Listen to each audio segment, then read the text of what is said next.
अब बता देती हूँ, मेरी बेटी के शौक थोड़े से अलग है बहन जी। अरे बहन, हमें सब पसंद है। आपकी प्रियंका जैसी लड़की की तलाश मुझे कब से थी। जींस पहनकर अंग्रेजी में गिटर पिटर बोला करे। अरे बहन जरा सुन तो लो, मेरी बेटी के शौक क्या क्या है। अरे नहीं नहीं बहन, बस लड़की को देख लिया तो सब कुछ देख लिया। आप ना शादी की तैयारी करो, और वो जरा सामान की लिस्ट भी दी है ना मैंने। हाँ बहन जी, सारा सामान शादी से एक दिन पहले ही आपके दरवाजे आ जाएगा। मजा आ गया, मजा आ गया। अब तो बस आप शादी की तैयारी करो।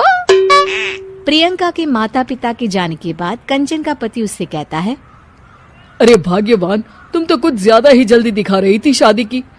अरे बोलने तो देती, लड़की की माँ क्या बोलना चाह रही थी। अरे आप चुप रहिए जी, कुछ पता भी है आपको, बस मुफ्त में बोले जा रहे हैं। मेरी दोस्त शशि की बहू देखी, लंबी पतली और पढ़ी लिखी, हजारों में कमाई और संस्कारी भी। अरे पर जब वो मेरी बहू देखेगी तो जल भुन जाएगी। लेकिन तुम तो शादी ऋषि के लिए कर रही हो ना, या शशि के लिए?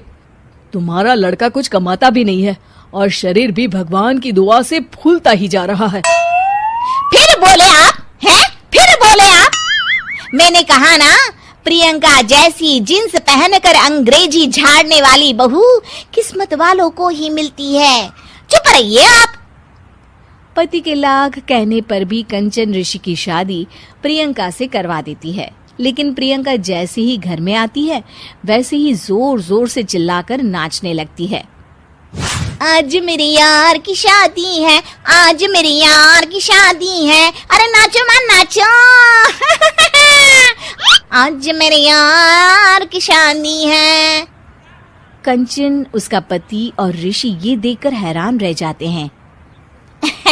लग रहा है बहू को शादी की बड़ी खुशी है। हाँ हाँ, बहू क्यों नहीं, हम भी नाचेंगे। अरे नाचो नाचो जी, मुंह क्या देख रहे हो, चलो चलो नाचो, बहू कह रही है। कंचन ये कहकर प्रियंका के साथ नाचने लगती है। ऋषि और उसके पिता वहां से चले जाते हैं। अगले दिन कंचन अपनी सहेलियों को प्रियंका से मिलवाने के लिए घर बुलाती है, जहाँ शशि भी आती है। अरे शशि, कैसी हो? मैं ना तुम्हें प्रियंका से मिलवाती हूँ। अरे सच में बहुत ही एडवांस सोच की लड़की है। कितने मॉडर्न ख्यालात है उसके, पता है तुम्हें?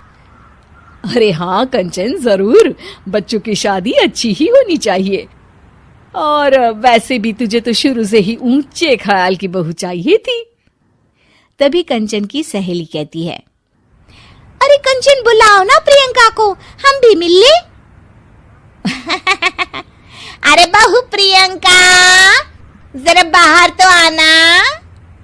कई बार आवाज देने के बाद भी प्रियंका बाहर नहीं आती है तो कंचन को बुरा लग जाता है। वो उसे लेकर बाहर आती है, लेकिन ये क्या, प्रियंका लड़खड़ाती हुई बाहर आती है और उसके हाथ में शराब की बोतल होती है। हालांकि शराब पीना स्वास्थ्य के लिए हानिकारक होता है और ये हमारी किडनी के लिए बहुत ही खतरनाक है, लेकिन कंचन की बहू प्रियंका पूरे नशे में होती है। अरे इतने सारे लोग। ये कहकर वो शशि के पास जाती है। आंटी जी, पत्ते खेलेंगी, पत्ते। अरे दूर हो, दूर हो, तुम्हारे मुंह से तो शराब की बदबू आ रही है। अरे कंचन, माना तुम्हें मॉडर्न बहू चाहिए, लेकिन आधुनिकता का मतलब ये तो नहीं ना। बुरा ना मानना कंचन, तुम्हें पता था कि तुम्हारे बेटे की कमाई और शरीर दोनों ही ठीक नहीं है, तो तुम्हें उसी हिसाब की लड़की से शादी करवानी चाहिए थी।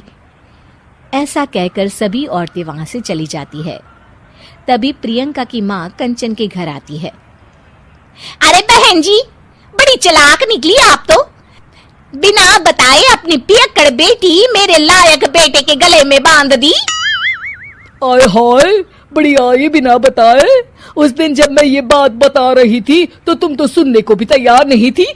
अब भुगतो तुम। ये कहकर वो माँ से वापस चली जाती है। सबके जाने के बाद कंचन अपना सर पकड़ लेती है। हाय रे, आधुनिकता की अंधी दौड़ में मैं अपनी संस्कृति ही भूल बैठी थी। अब तो ऋषि की शादी कहीं नहीं हो रही थी। एक तो ऋषि मोटा, ऊपर से कमाई भी कोई खास नहीं, लेकिन कंचन को तो शौक था मॉडर्न बहू लाने